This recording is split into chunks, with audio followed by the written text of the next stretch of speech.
Game 5 ng PBA Governors Cup, siguradong magiging pisikalan. At TNT Tropang Giga, siguradong babawi sa Barangay Ginebra.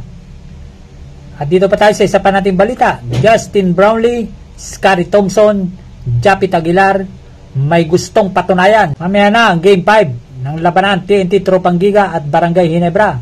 Sigurado magiging pisikalan ang laro nito kasi hindi papayagan ang Toketex na matatluhan silang sunod ng Barangay Ginebra.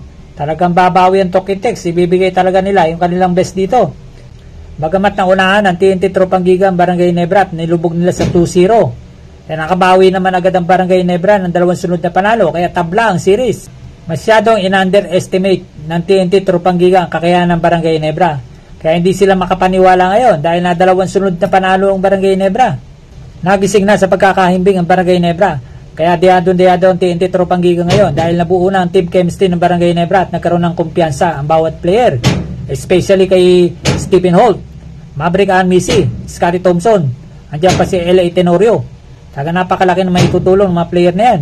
Unsung hero, si Maverick Anmisi at Stephen Holt. Yan talaga nagpahirap sa TNT Tropang Giga kaya hindi nakahabol ang TNT at tinalo sila ng Barangay Ginebra. Hindi naman papayagan ni Coach Timko na ma-upset silang muli ng TNT Tropang Giga.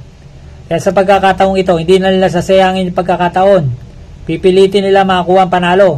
Nagawa na nila ito sa San Miguel Beer, magagawa rin nila sa TNT Tropang Giga. Magpapakitang gilas na naman at babawi sila Justin Noype Brownlee, Japit Aguilar, Scotty Thompson. Talagang gigil na gigil si Japit Aguilar.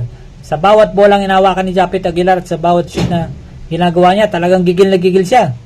Marami siyang gustong patunayan sa lahat ng fans at lahat ng mga buzzers.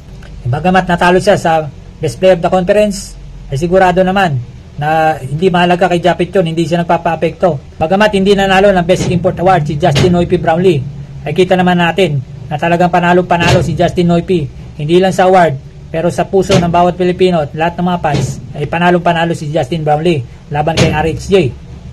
Kaya expected na talagang gagawa ng gusto si Justin Noype Brownlee. Talagang bubuhatin niya ang Barangay Ginebra at dadali niya yung kapitong championship sa Barangay Ginebra para maungusan na niya si Sean Chambers na nakagawa ng 6 na championship. Sa pagkakataong ito, pipilitin na ni Justin Noype Brownlee na makuha ang championship para dagdag sa kanyang record. Kaya may tuturing na si Justin Noype Brownlee ay isang legend. Sa panig naman, Scotty Thompson, sigurado magiging buwis-buhay na naman ang gagawin ni Scotty Thompson. Kita naman natin yung mga nakarang Game 3, Game 4. At talagang binuwat ni Scotty Thompson. Talagang nagugulat na lang mga TNT. Talagang lumilipad si Scotty Thompson at nakukuha ng mga defensive rebound at offensive rebound. Yan ang spirit ng Never Say Die. Talagang si Scotty Thompson ang bumubuhay sa Barangay Ginebra ngayon.